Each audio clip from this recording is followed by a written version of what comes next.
What's going on, guys? It's your boy RandomGuyKev here. I just decided to do a really quick video. I just wanted to remind everybody, Airsoft, no matter what game style you play, Speed QB, Mil Sims, Mil Speed, Speed Sim, all of that, it's still Airsoft. Still Airsoft. Just a reminder. Just wanted to let you guys know that. I wanted to talk. I want to touch on a number of topics really quick.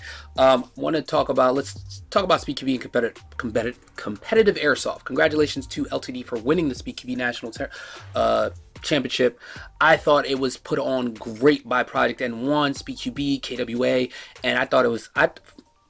For my first time actually like watching it fully through, I thought it was a great event, great experience from my end, because I was like reading the comments, and a lot of people that came on didn't even know what Speed QB was, and then the other people were complaining, but let's talk about these complaints. It was just like the dumbest thing. I think the refs did an amazing job, because it was just like they were calling everything, literally everything, and I don't know why people are complaining about that. It's because last year, people were complaining that nobody was calling their hits. So now that you have reps that are calling your hits for you, now people are complaining and saying that it's biased. It is not biased. It's not biased. Like, they had 10 refs on the field watching you. They couldn't even watch the game. They were standing there for like 8-10 hours watching you and everybody else on your team, and just making sure like, okay, he got a penalty that one.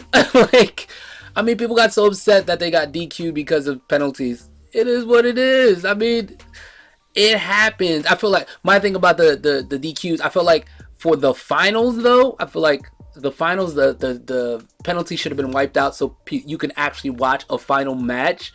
But it is what it is though. I mean, SPQB will work on it. It's one of those things that people do not realize how much work goes into creating competitive airsoft or just doing events. People don't see the behind the scenes stuff. They just assume, it just comes together, magic. No, it does not. It's so much work and things going on. Granted, these guys are taking the feedback everybody's providing them, just like, okay, we're going to improve on next season.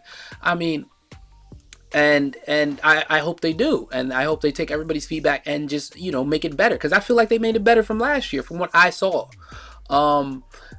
And it's one of those things, like, stop complaining. Like, if you lost, you lost. Like, do better. Wear less equipment.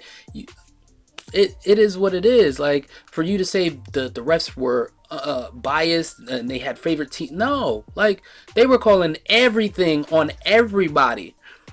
Everything on everybody. I thought it was great when people started playing and horn blew. Okay, this team no call. Boom, penalty. I think that's great. Don't let them play through and then call it afterwards. Nah, end that quick, because it's 10 hours. This was long. This was long to watch. I thought it was very enjoyable. And shout out again to Project N1 and Speak, the guys at Speed QB. When it comes to competitive airsoft, people complain. I noticed people were complaining about why they don't have it in their area and this. There's no demand. I mean, you're the only one demanding it. Nobody else is. If you can, Sapo said, if you can get like, he was like, if you can at least get like 10 people, that's 10 teams. That's at least good for a start for a competitive league. But at the same time, you put the groundwork down. I see teams out here, at Project N1, they started Jungle Ball. They didn't have Speed QB, they had Jungle Ball, and people started playing that. Out here, I'm in New Jersey. CQB Rush. I think they play with like 5 or 6 teams, and they did something locally where they do like a competitive type of league. You have to get that commitment. People don't understand the work that it requires to get a league together, then put rules, get refs, get the teams together. People do not commit to things. People want things, they don't commit to them. That's the thing. I tried to run a competitive league, and I hit up at least like 11, 12 teams. Oh, like, yeah, that'd be dope. Sent them the rule sets. Hey, you should change this look. Edited it and sent it right back. But 2 teams showed up. 2 teams out of 12. And of course, it was last minute. I sent this out months ago. Like, hey, this is the date for when we're doing a dry run of the competitive league. Months. Everybody, oh yeah, down. Day of, oh no, I can't do it. We got this going on. And it's like, even I got those two committed teams. I got random people. At the same time, I was asking for feedback every round, asking for feedback. Hey, what should we change? What should we do different? This, that, and the third. People, oh, this is great. This is great. No feedback, no nothing. Sent out a survey, nothing. Never heard back from anybody. So I was like, you know what? Wash my hands with it right now. We'll revisit that later when more people jump into Airsoft and want to get more involved. I mean, every year there's new people jumping into Airsoft, and that's what we should be focusing on. Getting new people in their Airsoft, and then they'll find their niche. Like, oh, I'd rather do this game style instead of this game style. And it'll be amazing. Like, support your local fields. I hear a lot of people complaining that their local fields don't support their competitive play. One thing is it's not enough. It's not enough for, 4 teams to go against each other, and they, cut off time for the 4 teams to play. That don't make sense. I'm not doing it. My thing is, if you get a good committed 10 to 12 teams that are down, that paid registration fees, like that are gonna come, boom, there it is. But create the plan first. Create the plan and execute it. Don't say, hey, I want to bring a league here. Let's do it.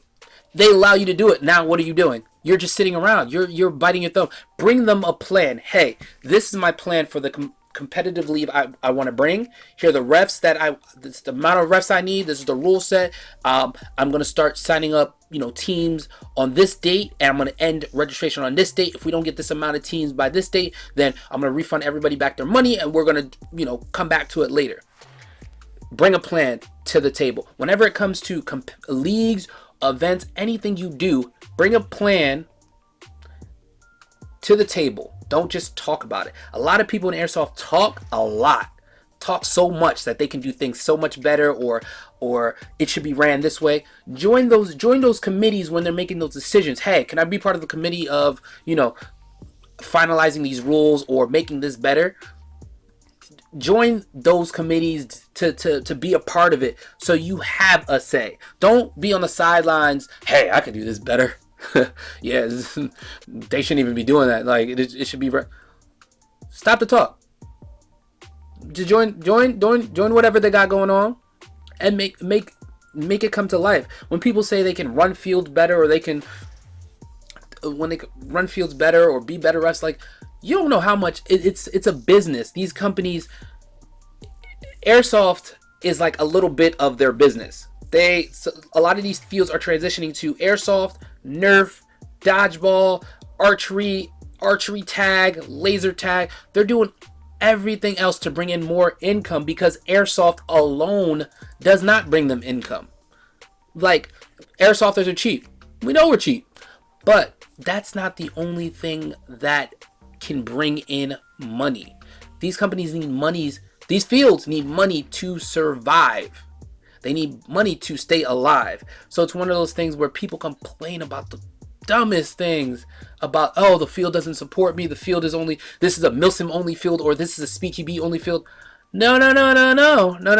It's either an outdoor field or an indoor field. Like indoor CQB. Indoor CQB, not indoor Milsim or indoor SpeedQB. Outdoor No. Indoor Airsoft Arena. Outdoor Airsoft Arena. That's it. That's all you got. They don't cater to one specific group, because it doesn't make sense. It's not a great business model at all. For you to say that is just like, okay, new Airsoft players, they think when they see videos of Airsoft, oh, I gotta wear military gear. So you already lump them in with Milsimers because they purchased military gear and they thought, okay, this is what I'm supposed to wear out here. No, like, I see SpeedQB players playing with Milsim gear. I see SpeedQB players playing, in Milsims. It's Airsoft. Play Airsoft, have fun, live life. That is all. So for all those people that are complaining and whining about little things, do better with your life. That's really it. Like, just do better. Like, if you think you can run an event better, bring the plan, execute it. If you think you can run a field better, Get yourself a field. Drop money, get yourself a field, and run it better. Because I know from talking to a lot of these field owners, some fields are closing because a lot of people don't support them, and they only support them if like they'll run their event. Like, go support your local field. Like best thing to do. Best thing for you to do. Support your local field. Bring new players. Bring a lot of new players. See as much as you can do. Then revisit your idea that you initially brought to them. Like, hey, there's a lot of new players on the field. There's a lot of new people coming consistently. Can we see if we can, change the field layout, do something different? They might work with you then, because they're getting consistent business where it's new people, new players.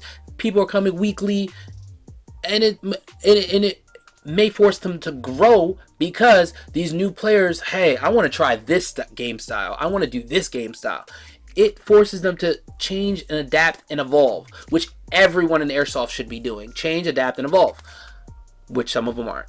So, food for thought. Let me know your thoughts on this. For all those whiny competitive players,